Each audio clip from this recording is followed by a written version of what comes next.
Ahli.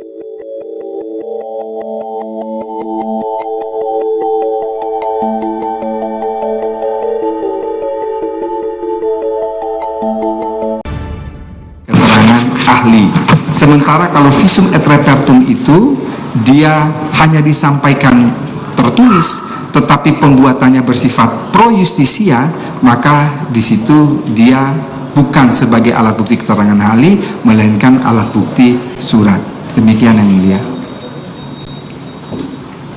Untuk visum mati, apakah harus disyaratkan untuk melakukan otopsi atau tidak? Mohon maaf, itu di luar kewenangan ahli. Karena itu lebih tepat ditanyakan kepada ilmu kedokteran kehakiman. Jadi kedudukan visum et repertum di dalam pasal 184 bisa berubah kedudukan? Bisa alat bukti keterangan ahli, bisa alat bukti surat. Tetapi apakah visum mati itu harus dilakukan otopsi secara keseluruhan, itu bagian ilmu forensik atau ilmu kedokteran kehakiman yang lebih berwenang untuk menjawab itu. Kemudian rekaman CCTV dengan era teknologi sekarang, di dalam persidangan ini ditunjukkan rekaman CCTV. Ya. Kategori sebagai apa?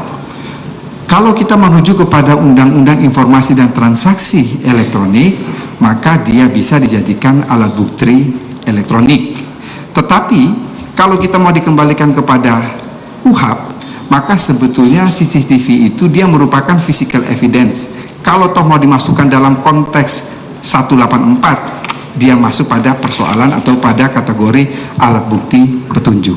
Kecuali kalau alat bukti elektronik itu dia berupa suatu hasil print out atau hasil suatu data komputer, maka dia bisa dimasukkan dalam alat bukti surat jika kita memang merujuk pada Undang-Undang Informasi dan Transaksi Elektronik.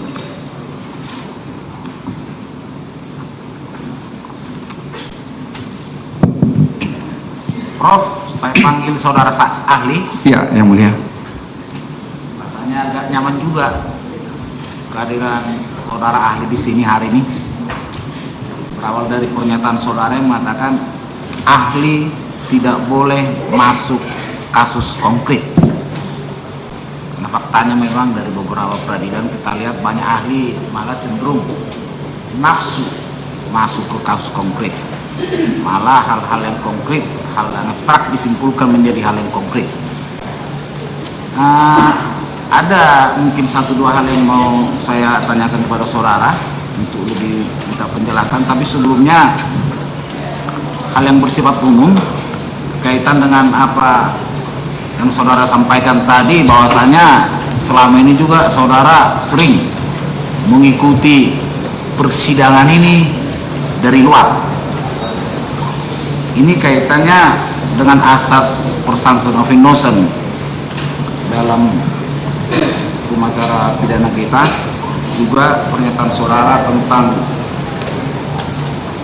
saya sebut saja, keadaan kuat kita yang ternyata muatannya atau prakteknya crime control model yang seharusnya do proses law. Sebenarnya asas ini, presumption of innocence ini milik siapa ini? Milik setiap orang kah? Atau juga menjadi milik setiap penegak hukum dalam satu proses persidangan? Ya. Yang mulia, saya kembali kepada apa yang disampaikan oleh Pecker dalam The Limits of Criminal Sanction. Dia membagi model sistem peradilan pidana menjadi dua. Yang satu namanya crime control model, dan yang satu namanya due process model. Kedua model ini mempunyai ciri-ciri. Crime control model, pertama yang dia utamakan itu adalah kecepatan dalam beracara. Yang kedua quantity. Yang ketiga adalah dia menggunakan presumption of guilt, asas praduga bersalah. Sementara yang namanya presumption of innocence, tiga ciri. Yang pertama adalah dia menolak efisiensi, menolak kecepatan dalam beracara. Dia mengutamakan bukan quantity tapi quality. kualitas kasus. Dan yang ketiga, dia menggunakan presumption of innocent. Kalau ditanya KUHP kita itu lebih condong kemana, maka tadi ahli katakan lebih condong pada crime control model. Periksa tuh dari pasal 1 sampai pasal 284, tidak ada satu kalimat pun dalam KUHP itu yang berjudul asas praduga tidak bersalah, tidak ada. Itu hanya ada dalam penjelasan umum butir 3 huruf C. Tapi coba perhatikan pasal 17 KUHP. Pasal 17 KUHP itu mengatakan seseorang ditangkap jika diduga keras melakukan suatu tindak pidana berdasarkan bukti permulaan yang cukup. Kata-kata diduga keras itu apa? Itu strong presumption of guilt. Kalau kemudian majelis yang mulia bertanya mengenai sebetulnya presumption of innocent itu punya siapa? Presumption of innocent itu punyanya hakim. Ketika perkara itu sampai datang ke pengadilan, itu dalam mindset hakim itu nol. Itu harus ada dalam mindset hakim. Oleh karena itu dalam KUHP ada larangan, hakim tidak boleh bertanya yang sifatnya menjerat. Jadi tidak boleh bertanya, saudara terdakwa, bagaimana cara Anda mencuri? Itu sudah menjerat. Saudara terdakwa, bagaimana cara Anda membunuh? Nggak boleh, itu sudah menjerat. Kalau ditanya presumption of guilt, yang namanya penuntut umum dan polisi harus menggunakan presumption of guilt. Kita bicara dalam logika yang sangat sederhana yang mulia. Ketika kita akan meyakinkan seseorang terhadap suatu hal, mestinya kita yakin dulu terhadap hal itu, baru kita bisa meyakinkan orang. Kalau penuntut umum itu tidak yakin bahwa yang dia dudukan di kursi pesakitan itu adalah pelaku kejahatan, bagaimana mungkin dia meyakinkan hakim? Jadi dia berpegang pada presumption of guilt. Di situ ada komanya. Tersangka terdakwa diberlakukan seolah-olah dia tidak bersalah. Tapi mindset dari presumption of guilt itu ada pada penuntut umum, ada pada polisi. Karena apa? Orientasinya adalah hasil akhir, deskriptif, faktual. Sementara yang dipegang oleh hakim, presumption of innocent, dia pegangnya adalah normatif yuridis. Jadi hakim itu ketika perkara sampai ke pengadilan harus dalam mindset dia ini nol. Yang harus ada ini terdakwa tidak bersalah. Baru kemudian ada pembuktian di depan sidang pengadilan. Demikian yang mulia. Jadi begitu nyatanya dan harusnya begitulah. Ya, ya. Baik. Ini instructional scope itu asas pidana. Kaitannya dengan apa yang saudara sampaikan tadi, rasanya forum ini merasa perlu penjelasan yang lebih komprehensif tentang kesalahan yang saudara uraikan tadi. Ada dua kubu, kubunya Simon dan Pompe. Sebenarnya bagaimana bentuk-bentuknya ini, bagaimana seharusnya, karena tadi saudara katakan kalau saya katakan dulu di kita yang dibawa oleh Mulyatno lebih mengarah kepada Simon. Bukan, kepada Pompe. Kepada Pompe. Normatif deskriptif. Dengan yang psikologis barangkali tadi. Ya, betul, kesalahan psikologis. Ini bagaimana? Begini, kalau mengapa dipilih normatif deskriptif? Karena kalau menggunakan metode kesalahan psikologis, maka setiap kali persidangan untuk menentukan apakah terdakwa itu mampu bertanggung jawab, maka harus mendengarkan keterangan seorang psikiater sampai pada kesimpulan, oh kondisi psikis dia ini dia tidak mampu bertanggung jawab, maka konsekuensinya dia dibebaskan. Ini terlalu rumit. Oleh karena itu pendapat lain yang mengutarakan mengenai deskriptif normatif atau normatif deskriptif, ketika perbuatan itu sudah memenuhi unsur delik, maka dengan sendirinya dapat dipertanggungjawabkan selama pemenuhan terhadap unsur delik itu sesuai dengan rumusan delik dalam pengertian tat bestat masingkeit. Jadi tindakan seseorang sesuai dengan rumusan delik, dan kemudian perbuatan itulah yang dimaksudkan oleh pembentuk undang-undang atau wisensau. Ketika itu sudah terpenuhi dan memang pelaku dapat dipertanggungjawabkan, maka di luar itu tidak diperhitungkan, atau di luar itu tidak perlu lagi dibuktikan. Demikian yang mulia. Terus kaitannya dengan redaksi atau kata-kata berencana dalam kasus pasal 340 praktik peradilan kita kan itu elemen. Betul. Selama ini itu dipandang sebagai elemen, walaupun saudara sebut tadi kalau elemen sebenarnya abstrak. Yang konkret itu understanding sebutannya tadi. Kalau yang konkret itu yang kita kenal dengan istilah bestandil ya. Bestandil itu unsur yang ekspresif verbis tertuang di dalam rumusan pasal, rumusan delik ya. Ini kan tegas disebut ekspresif verbis berencana. Berencana. Itu sebabnya dalam praktek peradilan kita ini menjadi elemen unsur yang wajib dipertimbangkan. Saya hampir sependapat bahwa ini tidak ada kaitan dengan motif, tapi bagaimana dengan niat? Karena uraian dari pasal itu sendiri, berencana berarti ada suatu sikap yang dipikirkan dengan tenang, direncanakan, mungkin membutuhkan waktu, apakah itu singkat atau panjang.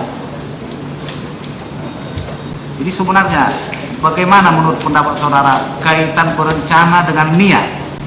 Sebetulnya kata-kata niat itu dia secara inheren melekat bukan pada kata-kata berencana, tetapi pada kata-kata sengaja. Pada sengaja. Sengaja. Jadi kalau kita periksa bukunya Mulyatno ini salah satu ahli pidana yang memisahkan antara niat dan kesengajaan. Mulyatno dalam bukunya dengan tegas menyebutkan niat itu adalah subjective on res element. Yang tahu hanya pelaku dengan Tuhan. Kesengajaan, niat itu sudah dituangkan dalam perbuatan konkret. Kata-kata berencana itu kata-kata yang ditanyakan oleh Yang Mulia, niat itu bukan menuju pada berencana. Niat itu merujuk kepada kesengajaan. Berencana itu adalah satu corak yang tadi ahli katakan dia pada dolus premeditatus. Dolus premeditatus itu 3 syarat. Pelaku dengan tenang memutuskan kehendak. Ada tenggang waktu antara pemutusan kehendak dan pelaksanaan kehendak. Dan yang ketiga, pelaksanaan kehendak atau perbuatan dilakukan dalam waktu tenang. Itu kalau mau membaca dalam buku yang cukup gamblang menulis mengenai itu adalah buku yang ditulis oleh Hadami Hasawi. Hadami Hasawi menulis buku khusus tentang kejahatan terhadap tubuh dan kejahatan terhadap nyawa. Di dalam buku itu pun Hadami Hasawi tidak pernah menyebutkan motif, karena memang betul yang namanya pembunuhan berencana itu tidak membutuhkan motif, tetapi menjelaskan apa yang dimaksudkan dengan berencana. Jadi tetap bagian dari dolus. Bagian dari dolus. Berarti perlu suatu pembuktian. Betul. Karena tadi yang saudara sampaikan sepertinya berencana itu seakan-akan hanya sebagai alasan memperberat. Betul, memperberat. Sehingga yang harus dibuktikan bahwa satu, pelaku memutuskan kehendak itu dalam keadaan tenang, ada jangka waktu yang cukup antara pemutusan kehendak dan pelaksanaan kehendak, dan pelaksanaan kehendak itu atau perbuatan itu dalam waktu yang tenang. Baik, ahli, menarik pendapat saudara setelah kami amati selama proses persidangan ini. Akan tetapi ada yang saya tidak sependapat, seperti yang ahli katakan di dalam pasal 340 Kitab Undang-Undang Hukum Pidana itu tidak perlu ada motif, ya. Saudara bilang tadi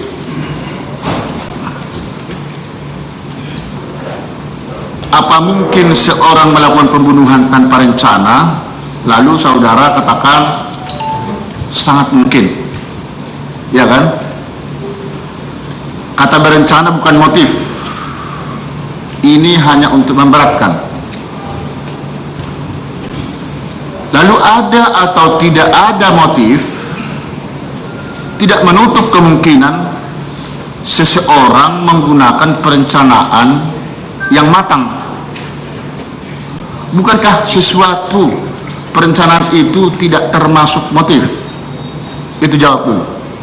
Begini, tadi ahli sudah menjawab pertanyaan itu ketika kita berbicara dalam konteks yang disebut dengan istilah dolus premeditatus. Ya. Dolus premeditatus itu boleh dikatakan bahwa itu kesengajaan yang ditujukan kepada sebarang orang dan memang dia tanpa motif. Kata-kata di dalam konteks pasal 340 itu dia hanya mengatakan barang siapa dengan sengaja dan rencana terlebih dahulu. Jadi sengaja itu dia hanya membutuhkan witten and willen, sementara rencana itu yang tadi sudah ahli menerangkan secara berulang-ulang, ada 3 syarat yang harus dipenuhi. Bahwa ada motif ataukah tidak, itu sesuatu hal yang berada di luar rumusan delik itu yang harus dibuktikan, Yang Mulia. Tapi itu terlalu teori legalistik formal. Prakteknya, mungkinkah saya punya sahabat dengan seseorang tanpa ada sebab, kami tidak pernah bermusuhan, tiba-tiba terjadi baku hantam, bahkan sampai pembunuhan? Kan tidak mungkin. Tanpa ada api tidak mungkin ada asap, begitulah kurang lebih. Ini praktek, ini bukan teori. Apa masih tetap saudara bertahan dengan teori saudara itu? Itu teori yang memang dikenal seperti itu. Tapi dalam prakteknya kan beda. Silahkan dalam praktek demikian, tetapi saya tetap berpegang pada pendapat motif itu tidak diperlukan dalam pasal 340. Karena dengan adanya latar belakang motifnya, mengapa saya bunuh seseorang? Saya sakit hati karena dia punya utang dengan saya nggak dibayar-bayar. Itu yang menyebabkan, dan itu akan mempersempit atau akan lebih membuat hakim itu lebih dekat apa yang menjadi alasan terjadinya tindak pidana itu.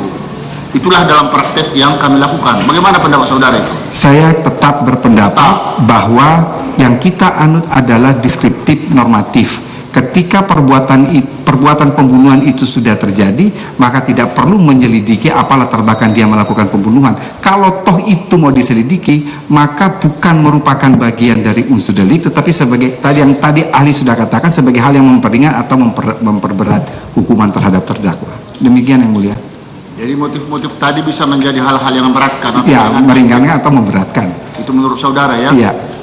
Karena pendapat ahli tidak selalu juga Betul. diterima sepenuhnya oleh majelis. Betul, ya? Yang Mulia. Tetapi sejauh mana bisa diterima, nah ini luar biasa. Makanya kami apresiasi sebenarnya pendapat saudara tadi bagus semua, ya. Tapi ada hal-hal yang tidak sependapat itu tadi. Lalu saudara bilang tadi di Indonesia menganut pembuktian terbalik, ya. Itu benar memang menurut pasal 183 KUHP, ya.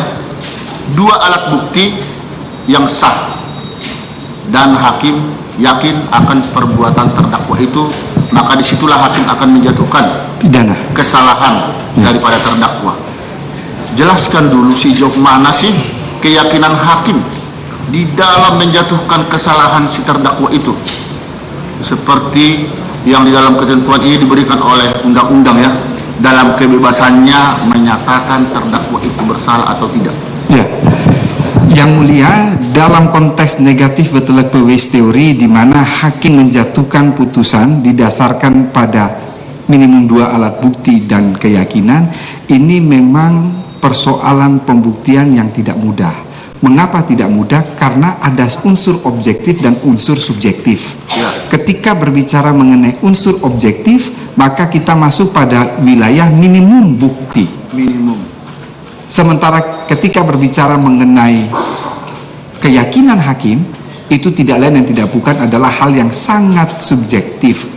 Apakah hakim dalam memperoleh keyakinan itu, dia mengambil berdasarkan petunjuk sebagai asesor evidence yang timbul dari kesaksian, dari keterangan terdakwa, ataukah dari surat, itu semua dikembalikan kepada hakim.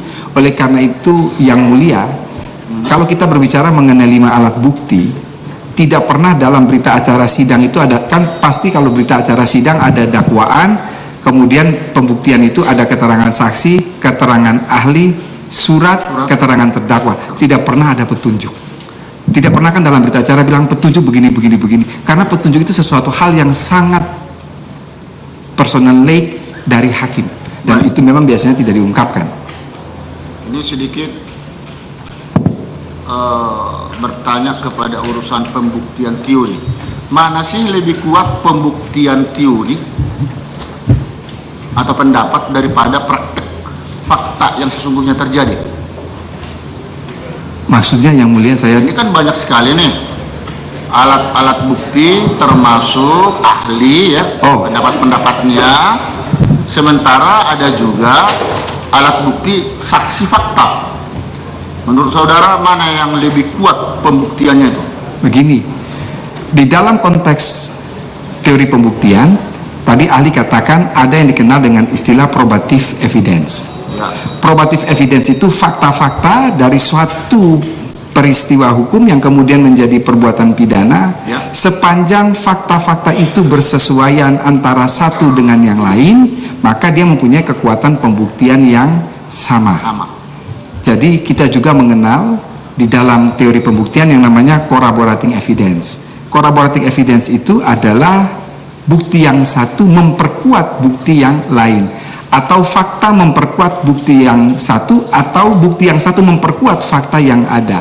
Artinya apa? Antara satu dengan yang lain itu ada suatu kesesuaian. Jadi ya. maaf, antara fakta jika bersesuaian dengan pendapat-pendapat ahli atau teori tadi, itu akan sama-sama kekuatan pembuktiannya, begitu? Betul yang mulia. Demikian ya.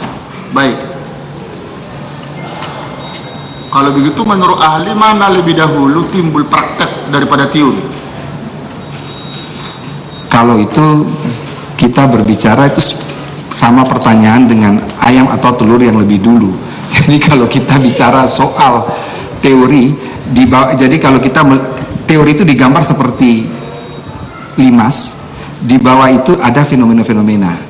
Fakta-fakta itu kemudian ada klasifikasi terhadap fakta-fakta. Lalu ada definisi, lalu kemudian ada hipotesa, ada hukum, baru yang paling atas itu adalah teori. Nanti dia kembali lagi seperti itu. Ya, tapi biasanya, ini menurut saya nih, dari praktek itulah dulu muncul, ya terbukti, terjadi, itu akhirnya yang dianalisis, akhirnya muncul berbagai teori atau pendapat atau undang-undang. Bagaimana pendapat saudara itu? Tetapi sebaliknya juga. Sebaliknya. Kalau di dalam konteks Anglo-Saxon system, dia membangun hukum itu case by case. Jadi dari kasus-kasus, kemudian dia menarik ke yang umum. Tetapi kalau di kita dalam Eropa kontinental tidak.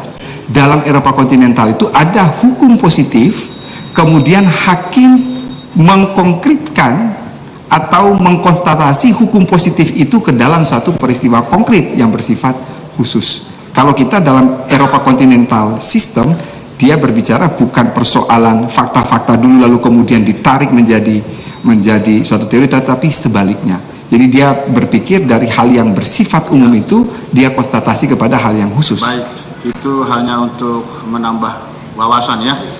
Baik, sekarang ada tadi sudah disinggung Ketua Majelis, tadi sebenarnya sudah dipertanyakan, namun ini mau memperdalam terkait CCTV. Ini ada fakta kejadian seperti yang kita saksikan bersama selama persidangan, ya. Baik menurut flash disk atau video maupun menurut pembuktian dari jaksa penuntut umum atau ahli-ahli toksikologi ya, setelah dijumbo begitu. Ini dari berbagai peristiwa gambar itu kan diperoleh, akhirnya CCTV itu memang menggambarkan peristiwa nyata, kan begitu. Dapatkah saudara jelaskan sejauh mana kekuatan pembuktian CCTV tersebut? Seperti yang sudah dicatat tadi oleh saudara, ini teknologi informasi, tetapi di dalam KUHP itu belum diatur, ya, dalam pasal 184 KUHP itu. Bagaimana penjelasan saudara tentang kekuatan pembuktian semacam CCTV tersebut? Iya, jadi ada dua hal yang ingin ahli katakan yang mulia. Yang pertama adalah tadi sebetulnya sudah ditanyakan oleh penuntut umum bahwa memang di dalam KUHP kita tidak mengatur mengenai alat bukti elektronik. Tetapi jika kita merujuk kepada Undang-Undang Informasi dan Transaksi Elektronik, keberadaan dokumen elektronik termasuk di dalamnya adalah rekaman CCTV dan lain sebagainya, dia masuk dalam konteks bukti elektronik. Itu yang pertama. Yang kedua, ketika bertanya mengenai bagaimana kekuatan pembuktiannya, selama CCTV itu tidak direkayasa, menampilkan apa adanya, maka boleh dikatakan dia memiliki kekuatan pembuktian yang penuh, yang tadi ahli katakan sebagai suatu probatio plena atau bukti kuat yang tidak terbantahkan. Demikian yang mulia. Ya. Baik. Ini kembali kepada pasal 184 ayat 1 KUHP yang ada 5 alat bukti. Ya, keterangan saksi, keterangan ahli, surat, petunjuk, keterangan terdakwa. Jika salah satu alat bukti seperti katakan keterangan terdakwa atau salah satu yang lainnya, ya, itu tidak mengakui perbuatan-perbuatan yang sebagaimana disampaikan oleh alat-alat bukti atau keterangan saksi lain, ya, sejauh mana kekuatan pembuktian penolakan terdakwa atas perbuatan tersebut. Ya. Apakah ini masih nyambung nih? Apakah setelah dikaitkan dengan petunjuk dan alat bukti lain tadi, ini 1:4? Bagaimana sikap hakim di dalam mengambil keputusan seperti itu? Ya, yang mulia, ini ada dua hal yang ingin ahli jawab. Yang pertama, jangan lupa bahwa terdakwa itu punya hak ingkar. Terdakwa punya hak ingkar. Dia boleh mengingkari apapun yang dituduhkan, yang didakwakan kepadanya. Itu hak terdakwa, harus diakui. Dia punya hak ingkar dalam rangka menjamin objektivitas peradilan. Persoalannya sekarang adalah apa yang dia ingkari itu terbukti ataukah tidak. Betul. Pertanyaan yang kedua, kalau sekarang ada alat bukti saksi, ada alat bukti ahli, alat bukti surat, ditambah dengan petunjuk yang timbul dari surat atau timbul dari keterangan saksi, kemudian ini terdakwa mengingkari sepenuhnya, ini kita masuk pada konteks teori pembuktian yang namanya preponderance of the evidence. Preponderance of the evidence ini adalah bobot bukti. Ketika hakim akan menjatuhkan pidana, maka hakim meyakini bobot bukti yang memberatkan terdakwa ini jauh lebih banyak dibandingkan dengan hal yang meringankan. Sebaliknya, ketika hakim akan membebaskan atau melepaskan terdakwa dari segala tuntutan hukum, maka preponderance of the evidence, bobot bukti dari penasihat hukum ini atau yang disampaikan di pengadilan, dia lebih berat bila dibandingkan dengan bobot bukti yang memberatkan terdakwa. Jadi persoalan bobot bukti ini, seperti yang tadi ahli katakan, ketika masuk pada bewijskracht atau kekuatan pembuktian, seluruhnya itu adalah depend on judge.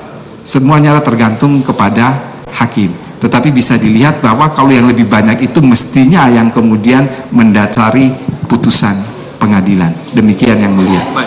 Terkait dengan hak ingkar terdakwa tadi, apa ada kaitannya ya dengan menurut hukum acara pidana, terdakwa itu biasanya memang tidak disumpah. Yang disumpah itu adalah saksi atau ahli. Di sana menurut kami agar terdakwa itu bebas memberikan berbagai pendapat atau jawaban, mau bohong juga boleh, mau mengakui, mau jujur juga boleh. Bagaimana pendapat saudara? Ya, memang demikian.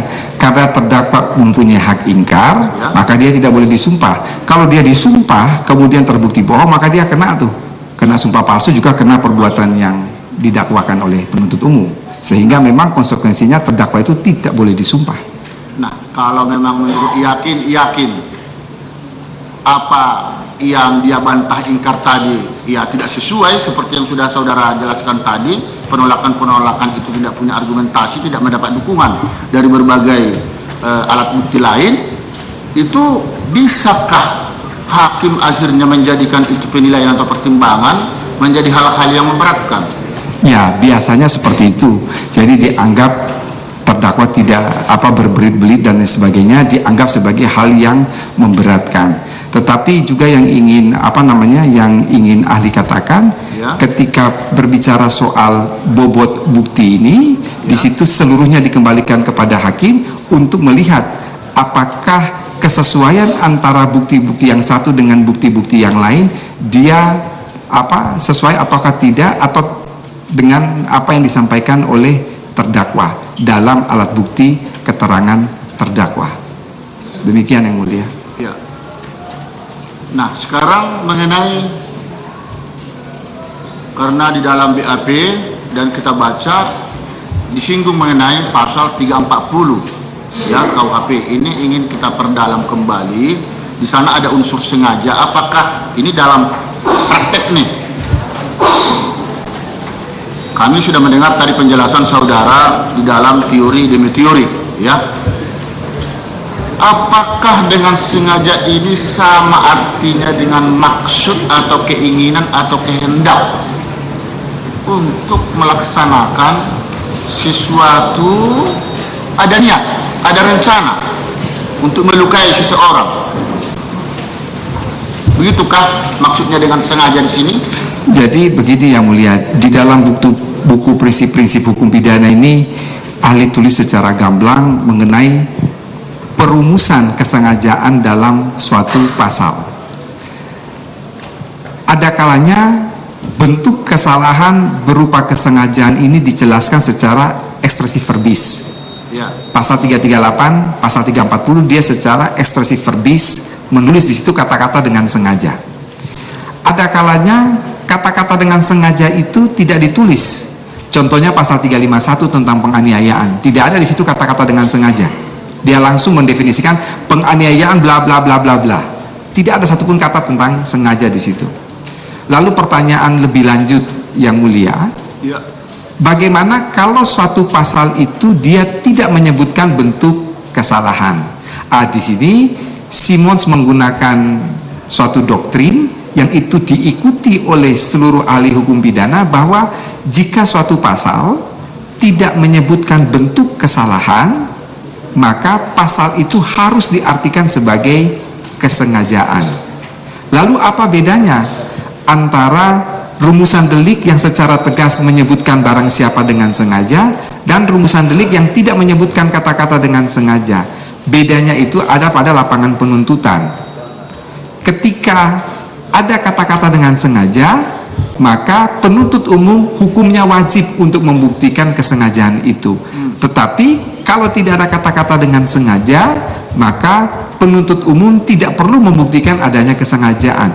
Begitu semua unsur delik terbukti, maka kesengajaan dianggap terbukti dengan sendirinya. Yang kedua yang mulia, Ya. tidak selamanya kata-kata dengan sengaja itu ditulis barang siapa dengan sengaja, tetapi menggunakan kata-kata yang lain. Tadi Ali sudah memberikan contoh pasal 378. Dia tidak menyebutkan barang siapa dengan sengaja, tapi barang siapa dengan maksud. Pasal 362, barang siapa mengambil barang sebagian atau seluruhnya kepunyaan orang lain dengan maksud dimiliki. Kata-kata dengan maksud itu dia menghendaki hanya kesengajaan sebagai maksud. Kesengajaan sebagai maksud itu apa? Berarti antara motif, kemudian perbuatan dan akibat benar-benar terwujud. Konteks pasal 340 yang hanya menyebutkan kata-kata dengan sengaja, itu dia sebetulnya hanya mensyaratkan weten and willen, mengetahui dan menghendaki. Tadi pertanyaan yang mulia di sebelah kanan Ketua Majelis sudah bertanya persoalan niat. Niat itu sebetulnya ada dalam kata-kata dengan sengaja, bukan dalam kata-kata berencana. Demikian yang mulia. Dengan sengaja tadi termasuk niat itu, apakah itu sudah termasuk di dalamnya ada satu perencanaan? Tidak. Karena dalam pasal 340 dikatakan barang siapa dengan sengaja dan berencana dan rencana terlebih dahulu. Jadi rencana itu tadi untuk menjelaskan tiga hal itu tadi. Baik, saudara bilang tadi perencanaan itu jangka waktunya masih ada. Betul. Tidak pada seketika itu. Ya. Sejauh mana tenggang waktu perencanaan itu? Antara tengah waktu dengan apa yang mulia? Ya, melakukan sesuatu tindak pidana. Itu tidak ada satu ukuran yang pasti, tetapi yang penting bahwa antara pemutusan kehendak dan kemudian pelaksanaan kehendak itu ada jangka waktu yang bisa dipikirkan secara matang dalam pengertian bisa menghentikan perbuatan tersebut. Coba jelaskan dulu bagaimana tahapan namanya berencana ya. Pasti ada berbagai persiapan. Ulang sekali lagi. Berencana itu menuju pada 3 syarat. Syarat yang pertama, ada pemutusan kehendak dari pelaku secara tenang. Jadi dia memutuskan kehendak itu secara tenang, tidak tiba-tiba muncul begitu. Ya. Kemudian yang kedua, antara pemutusan kehendak dan pelaksanaan kehendak atau perbuatan ada jangka waktu yang cukup untuk dia memikirkan apakah ini kehendak mau diteruskan sebagai perbuatan ataukah tidak. Kemudian yang ketiga, perbuatan itu dilakukan atau pelaksanaan kehendak itu juga dilakukan dalam keadaan tenang. Baik. Apakah dalam perencanaan seperti tahapan tadi itu dapat dikualifikasi ada satu sistemik di sini atau terpola atau terencana? Kalau kita kembali kepada 3 syarat itu bersifat mutlak. Karena 3 syarat itu bersifat mutlak berarti dia bersifat terstruktur antara dengan tahap-tahap yang tadi ahli katakan. Boleh saudara contohkan tahapan terstruktur tadi? Misalnya ketika saya berniat untuk membunuh seseorang dengan sebilah pisau, saya membeli pisau, saya memutusnya kan, saya mau membunuh si A nih dengan sebilah pisau, maka saya sudah memutuskan kehendak itu, lalu kemudian saya membeli pisau, saya mengasahnya, saya berjalan di rumah ke rumah si A itu, kemudian mendapatkan si A, lalu saya menghujam dia dengan tusukan pisau tersebut. Ini termasuk dalam konteks berencana karena dia memutuskan kehendak itu dalam keadaan tenang.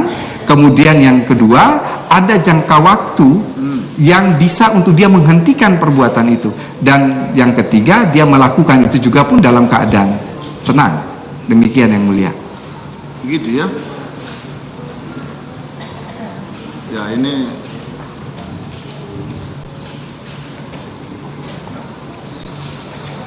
kalau kita misalnya ya mau melakukan sesuatu kehendak, keinginan untuk melukai seseorang dan kebetulan seseorang itu teman sendiri atau sahabat, apakah dalam hal ini ada satu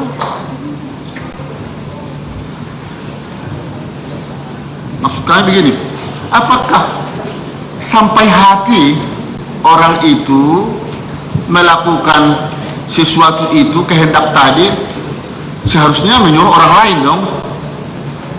Nah, ini bagaimana di sini menurut pendapat saudara? Kalau kan tidak tertutup memang kemungkinan untuk melukai seseorang itu apakah orang lain atau yang tak kenal atau sahabat sendiri, tetapi yang jelas di sana tidak mungkin kita melakukan